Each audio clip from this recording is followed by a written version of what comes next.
Welcome back into Talking Fitchburg. Joining me this afternoon is Katherine Schneider. She's from the Fitchburg Historical Society, and we're going to be talking today about schools in Fitchburg, a hot button topic. Indeed. And yeah, I think I could ask literally one question, and it will take up the whole segment. But Catherine, how is the Historical Society doing first and foremost? Oh, thank you for the question, Jeremy. We're doing great. There's so many things that are always, happening in the Fitchburg Historical Society. So we're getting ready for our fall program, which is kind of in the works right now. Don't but say fall. We're in summer right That's now. right. We're not going to even go there. But yeah, there's certainly things coming up, and we always welcome people to go on our website and also check out our mural up in the second floor of the library, and just know we have lots of resources available to people. Absolutely. And one of those resources is going to be a topic today that we're going to talk about, and it's why Fitchburg doesn't have a school district in it. Now, we belong to three school districts, We do. Madison, Verona, and Oregon. But it's time to find out the story behind the story with Catherine. Well, the question comes up really very frequently. People who move into Fitchburg, who have children, might say, so why does Fitchburg not have its own school district? It's a population of about 25,000 here in Fitchburg, and so it seems like the size is large enough to have its own school district. The answer, I think, lies a lot in looking back historically. And if we look way back at the beginning of school districts being formed in Wisconsin, actually I think it was 1839 that the Wisconsin Legislative Assembly, Territorial Assembly, actually formed school districts for elementary schools. And those were to be formed then by the counties and were to be supervised by the county and then providing for levying taxes for school support. So the surprise to many people may be that by the 1860s, there were 12 independent school districts in the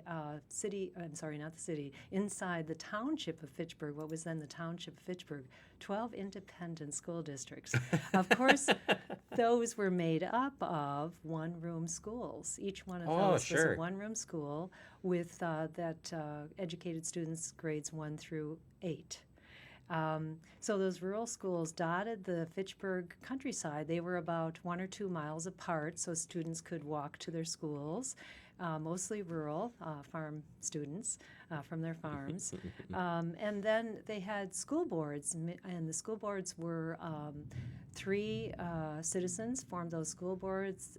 The school boards would hire teachers, set policy, maintain the school building.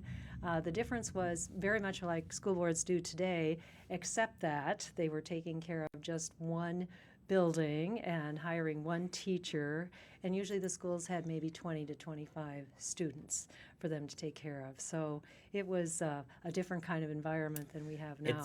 It's really hard to believe that as I've traveled back with my wife's we went back to her original building where she showed us where she walked.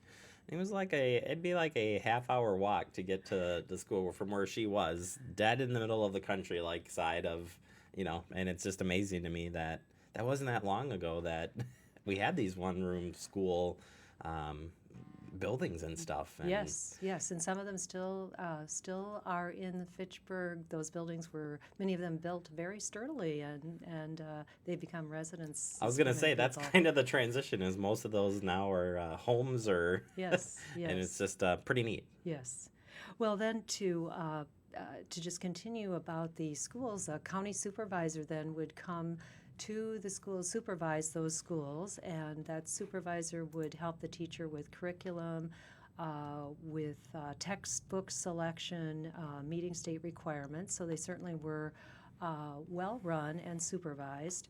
And then when the students finished elementary school, when they went on to high school, then they went to the high school in the municipality that was nearest to them.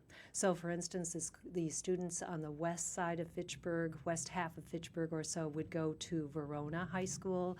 Those on the southeast side to Oregon High School. On the northeast side would go to Madison to high school.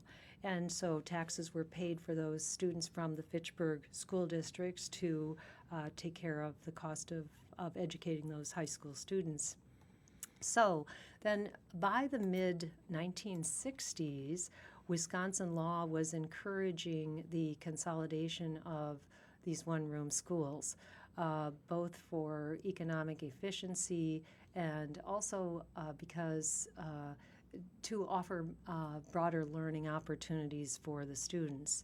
And so Fitchburg's remaining one-room school districts that in 1965 were consolidated, and the elementary students then were bused for the most part into the municipality where the high school students had gone. So hence, again, those on the west side of Fitchburg became part of the Verona Area School District. And Verona, by the way, Verona then changed from Verona School District to Verona Area School District to indicate that Fitchburg then had become part of that school district.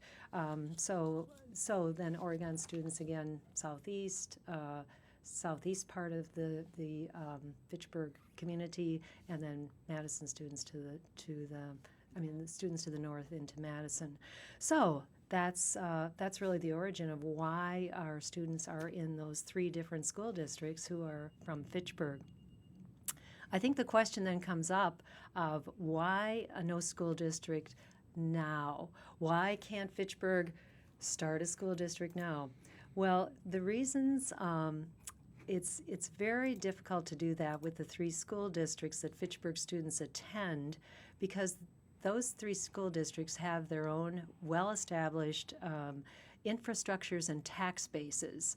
And so Fitchburg would need to invest a great deal of money in establishing a new buildings and infrastructure. And then there are also legal barriers.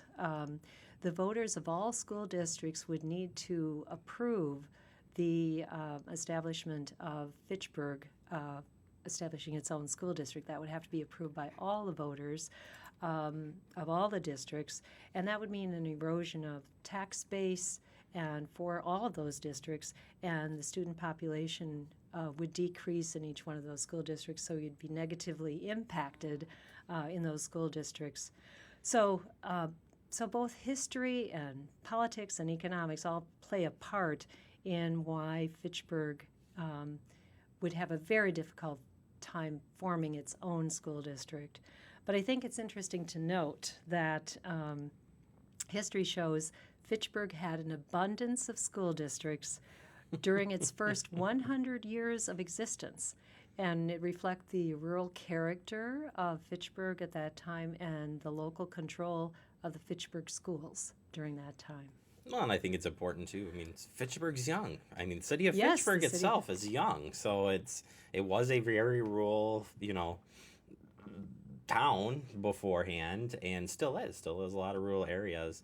And to note too, Oregon schools, just built their first school in Fitchburg, so schools still developing, and I'm Yes. sure there'll be more schools to come here in Fitchburg from the school district. So Exactly. But yeah, great information, and it's again, I think we could probably replay this every month, just for people to understand kind of what goes into this. But that's pretty interesting about the multiple districts years ago. I think that's pretty fascinating stuff. Catherine, always a pleasure, and Thank you. of course, if people want to check out more information on you guys, where would you recommend they go?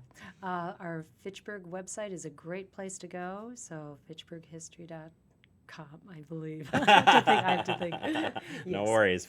All right, fantastic. Thank you, Catherine, and I look forward to having you guys back next month. Thanks so much, Jeremy. All right, we're going to take a quick break, wrap up the show next. You are watching Talking Fitchburg.